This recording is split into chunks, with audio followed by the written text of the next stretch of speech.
ንስኻ አንተ ትኸውንከ ሓደ ሽማግለ ኣቦ ብወርቅን ብሩርን ናሓስን ዝመልኣ ሰለስተ ሰናጡ ዝወደይ ኣብቲ ኣባባ ጸሓንን እንተዝብሎኻ ማዕር ክንደይ እሙን ኮንካ መብጻሕካ ኣሎ በቕንዕና መልስ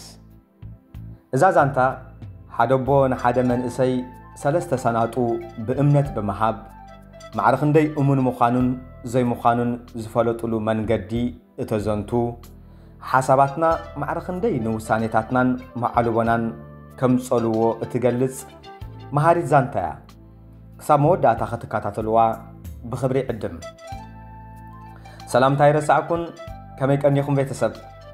ከምቲ ልሙድ ምሳኹም ዘለኹ ሓውኹም ዓወቴ ናይ ስነ ልቦና በዓል ሞያ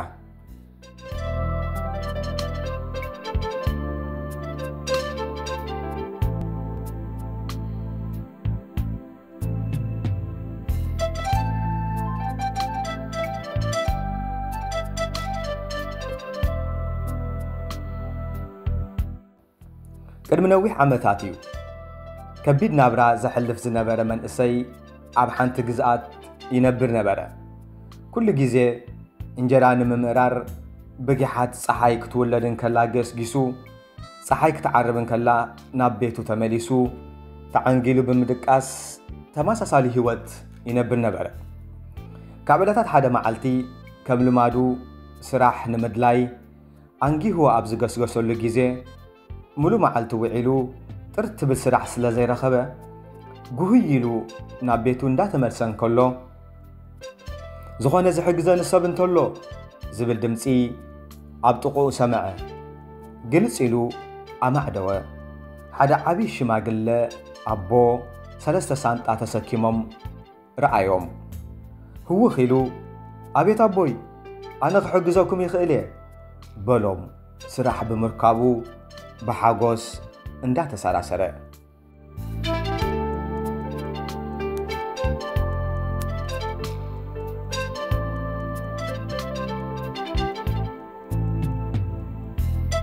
እቶም ኣቦ ዝወደይ ኣነ ቦኻ ናብታ ተማዕድዋ ዘለኻ ዓዲ ስግር ክብል ደልየ እሞ እዘን ክልተ ሰናጡ ባዕለይ ክስከመን እየ እዛ ሓንቲ ሳንጣ ግን ከባድ ስለ ዝኾነት ከተብረኒ ደልየ ዝወደይ وعلتك خفلكاي بلو እቱ ወዲ ሕራይሉ እታ ሳንጣ ተሰኪሙ ተበገሰ ስጉም ተኣክሉካ ኸይከደ ዋ ክንደይ ይኸብዳሉ ዝ ሳንጣ ኢሉ በኣግሩ መተወከሶም እቶም ኣቦ ወሓቀኻ እትብኡ ዘሎ ኣቕሓ ብነሓስ ተሰርሐ ሰናቲም እዩ ብኸምኡ ኸቢድካ ዝወደይ በልዎ ብድሕሪ እዚ እግሮም እንዳተኸተለ ይኸይድ ነበረ እንዳኸዱን ከለዉ እቶም ኣቦ ነነሻዕ ናብቲ ወዲ ግልጽ እንዳበሉ ንድሕሪት የቃሙቱ ነበሩ እቲ ወዲ ክሻቀል ጀመረ ሒዘዮ ከይሃድም ድዮም ማዕረ ክንዲ ዝገይሮም ዝጥምትኒ ዘለዉ ኣነ ግን እኮ እሙን መንእሰየ ብሰናቲም ዝታለል ኣይኮንኩን ብምባል ምሽ ውሽጡ ክዘራርብ ጀመረ እንዳተጓዓዙን ከለዉ ኣብ መንጎ ዝዓግት ወሓዚ ሩባ ረኸቡ እቲ መንእሰይ ተቐዳዲሙ ንኽሰግሮ ጠንበላሕ በለ እቶም ኣቦ ግን ኣብ ገምገምቲ ሩባ ደው በሉ ዝወደይ ኣነ ሽማግለ ክልተ ሳንጣ ተሰኪመ እዛ ሩባ ክሰግራ እንተፈቲነ ክጥሕል እየ እዛ ሓንቲ ሳንጣ ዶ ክትሽከመለይ ሰለስተ ዕፅፊ ናይ ውዕለትካ ከዓ ኸፍለካ እየ በልዎ ኣዒንቶም ናፍቲ ወሓዚ እንዳቋመቱ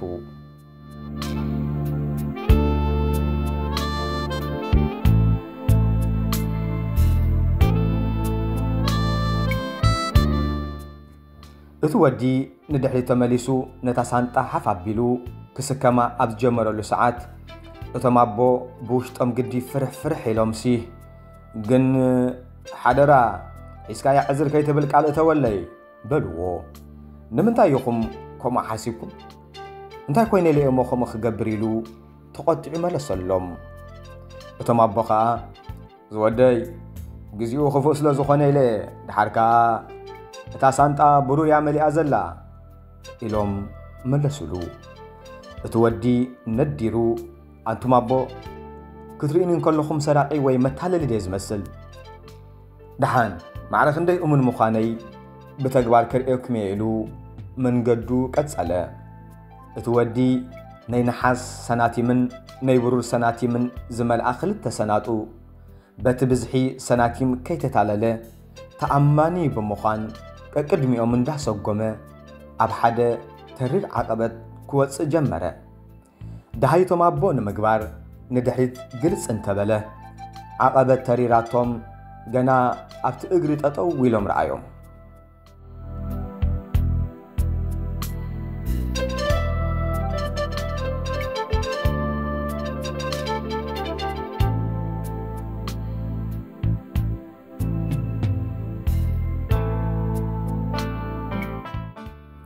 شعو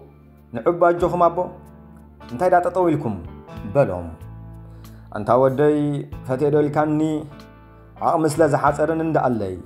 إذا سانتا تساكي مخ أمو توزعي كإلنية بلو انكعا انداستنفسو اتودي هابو بلو اتحانت سانتاون كالعلالكم إلو كاب انقدو كوردا أبزبالو اللهم موت جنزو ودي إذا سانتا زيا خابتن كالو تفليا ناي ورق سناتيم زملأتيا أنا عقمي دخيمو سنيفي خاطر ينزل لخا كم قالوك أنت هادمكا كركبكاي كإلنية بلو فرح اندابلو اتودي حانت جيزو كونا جيروكمي كوما عين السباي كونكون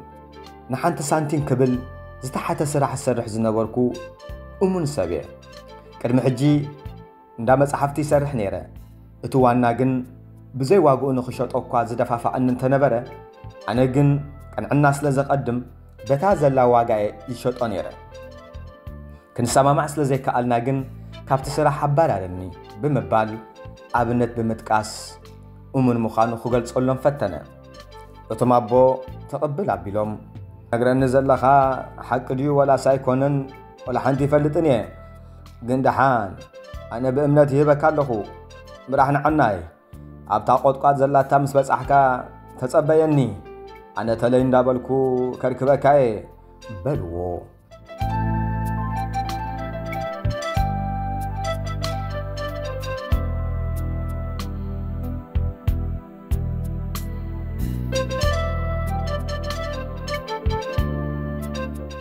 اتودي بنحسن برورن بورك انستسرح سناتيم كساب عنكرن زملع سناتو تسكيمو نتعاقبت ستي عبلا أمن قدو زتفلا ليو حسابات كأنقد جمرة انت دا أسلست سناتو حزين عزري لوكو زوم سب أي عقم يبلومن كركبوني أي كولون يوم بزي انت راح يكون حوارو دخلنتي كاريفة حفتام مخونكو دحركاس زمابو ناموت انده تقرارو بيوم عب إرقانم كندزي زعاكل جنزب تايكو قبرو ويلوم أنا جنا من إساء انت دا أحبتيمة بزوح نقرات كو قبرو لي خيلي سبات كخبروني مچو نابراخ نبرك جمري مقايز اتاتايك سآننني كم اون مريت أمس دس بلتني سبيتي حدار كقبري خيلي زولو حسابات كمالا لسوا جمرو أمونغو خاا جنوكو أنا من إساء سريحة نخلوات قلبت علني نصم جن شمجيلهم يوم دحري داقين كابيك اكوبو دحر كاس زخلو عمينم هبا منسك عليك عطف اندابلا مس نفسو عمرك التعجمرة يخون انبر نوشتاوي حلنو اخي سمعه بنايس السعن سمعتاوي امخنيون تدرخو امدم دمتا بمبصح 3 سنات او تسكيمو حزوو عربلا دحر نوي حدما ناب عدو ناب بيتو عتوه انك عند استنفسه قبتا رحاصو طيب اندابله نتنكساب عنقرن بنحسن برورن ورق انزمل اسناطو فتح انتبلن زي كم تستصبيو تنسناطو بناي ورق خونه بناي برو سناتيم زمل ازي كوناس صصر زحزا خوينن صنحو بسم بعده نمنتاي يوم ግን زمابو خحسو نخيلو نمنتاي كم زعنا دراما بلعلي تصاوتو بمبال امنتو بمطلامو زي تسمعوس نتمابو كخصم جمره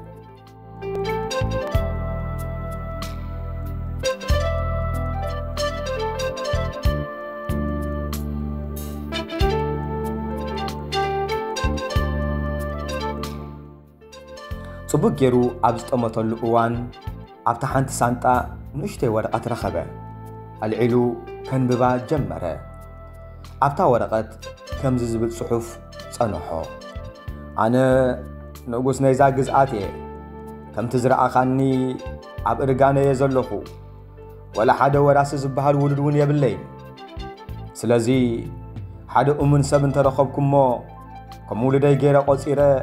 ሓብተይን ንግስነትን ዘበለ ኩሉ ከውርሰዩ ነይሩ መደበይ መብፅዓኻ እንተዘይትጠልም ቃልካ እንተዘይተዓጽፍ ነርካ እቲ ወራሲ ንስኻ ምኾንካ ዝብል ጽሑፍ ድሕሪ ምንባቡ እቲ ወዲ ብጣዕሳን ብጓህን ሕርር በለ ቅድምሳ ሰዓት እዚኣ ህይወቱ ሙሉእ ኣብ ዝኾነ ዕየታቱ እሙንን ነይሩ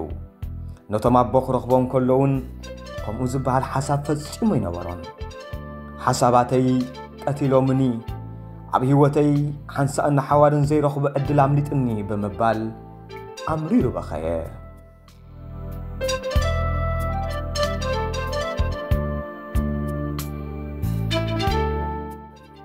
ካብዛ ዛንታ ንመሃረኩም ነገር ኣሉታውያን ሓሳባት ብብስለት ክትስዕሮም እንተዘይክኢልካ ንውሳኔኻን ናይ ምግንዛብ ሚዛንካ ናስሒቶም እምነትካ ኾነ ዝኣተኻዮ መብፅዓ ዋጋ ዝበሃል ከም ዘይብሉ ገይሮም ብጊዜያዊ ስምዒታትን ድምፂ ሓሳባትን ጥራሕ ተመርኪስካ ከም ትውሰን እዮም ዝገብሩኻ ካብቶም ኣብ እምርኡ ዝመላለሱ ዝነበሩ ናይ ጥልመት ናይ ስስዕቲ ዝንባዓትን ብኩላትን ዝኾኑ ኣሉታውያን ሓሳባት ዝመንጨወ ብጣዕሳ ነፍሱ ኣብ ኣፍ ሞት በጽሐት ምኽንያቱ ጥልመት ንግዚኡ እኳ ዘርብሕን ዝሓሸ መራፅን ኮይኑ እንተተሰማዓካ እቲ ሓቂ ግን ጥልመት ንዘሎ ኣእምሮኻን ልብኻን መዓናጡኻን ባሕጊጉ ስብእናኻ ፍሪሱ መጻኢኻ ደዊኑ እንዳተፀዓስካ ከም ትነብር ዝገብር መርዛም መጻወድያ እዩ ነፍስ ወከፍ ተግባር ብሓሳብ ዝጅምር ሓሳባትካ ናብ ቃላት ይቕየሩ ቃላትካ ናብ ተግባር ይልወጡ ተግባራትካ ምስ ተደጋገሙን ናብ ልምዲ ይቕየሩ ልምድታትካ እውን ምስ ዓበዩ ፍጻሜናን መዓልቦናን የማእዝንዎ እዚ እንታይ የርእየና እንተልና መዓልቦናን ፍጻሜናን ኣብታ ንእሽተይ ዘርኢ ኣተሓሳስባና ከም ዝምርኮስ ዝገልጸልና እቲ ቁኑዕ ተኣማኒ ዝነበረ ወዲ ነቶም ዝመላለስዎ ዝነበሩ ሓሳባት ብጽሞናን ብኣስተንትኖን ኣብ ሕጂ ብምዃን ክምጉቶምን ክስዕሮምን እኳ ዝኽእል እንተነበረ ዝያዳ ከመላልሶምን ኣእምሮኡን ስምዒቱን ልቡን ክቋጻጸርዎ ኣብ ዝፈቐደሎም ግዜ ግና እቶም ሓሳባት ናብ ስስዕትን ጥልመትን ብምምዕባል ጠሊፎም ኣውደቕዎ እዚ ዘርእየና ኣሉታውያን ሓሳባት ብጥንቃቐ ብንቑሕ ሕልና ብምጉት ክንቅልሶም እንተዘይክኢልና ናይ ህይወትና ዘወርቲ ንሶም እዮም ዝኾኑ